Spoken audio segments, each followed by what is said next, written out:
নির্বাচনী মাঠে থাকলেও জামাতে ইসলামের নিবন্ধন ও প্রতীক নেই। আওয়ামী লীগ সরকারের আমলে বাতিল হওয়া নিবন্ধন ও প্রতীক আইনি লড়াই করেই ফিরে পেতে চায় দলটি। তবে এখনও আদালতে বিষয়টি নিষ্পন্ন না হওয়ায় এ নিয়ে ক্ষোভ জানিয়েছেন শীর্ষস্থানীয় নেতা ও আইনজীবীরা। তারা জানিয়েছেন চলতি সপ্তাহে এ সংক্রান্ত 2টি মামলার শুনানি হতে পারে। শামীম রেজার রিপোর্ট।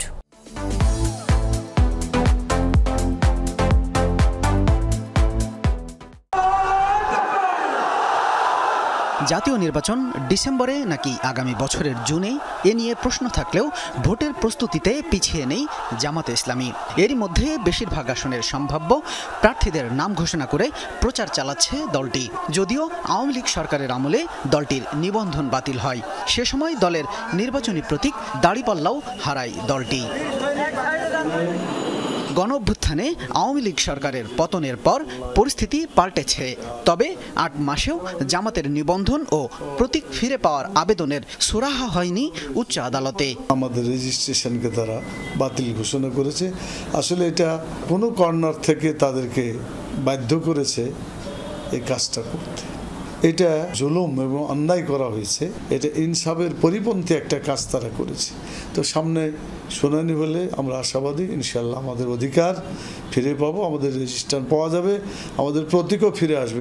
নিবন্ধন ও প্রতীকের বিষয়টি আইনগতভাবে সুরাহার ক্ষেত্রে দীর্ঘসূত্রতা কেন, জানালেন দলটির আইনজীবী শিশির মনির। জামাতের নিবন্ধন প্রক্রিয়ায় মামলাটি আংশিক শ্রুত হয়েছিল। আংশিক শ্রুত হয়েছিল যে বেঞ্চে, এই বেঞ্চের একজন মাননীয় বিচারপতি হঠাৎ করে অসুস্থ হয়ে পড়েন। তিনি প্রায় 1 মাস কোর্টে আসতে পারেননি। তারপরে আদালত আবার 1 মাসের জন্য বন্ধ হয়ে যায়। ফলে এটি শুনানি প্রায় শেষের দিকে ছিল। আমরা আশা করেছিলাম যে ভ্যাকেশনের আগেই জামাতের নিবন্ধন মামলাটি শেষ হয়ে যাবে, কিন্তু হঠাৎ করে অসুস্থ হয়ে যাওয়ার কারণে শেষ করা যায়নি।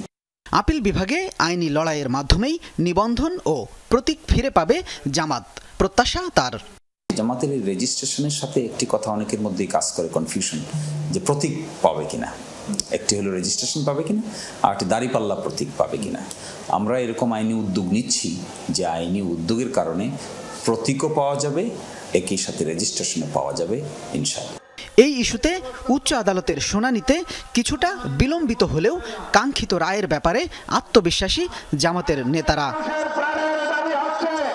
শামীম রেজা, যমুনা নিউজ, ঢাকা।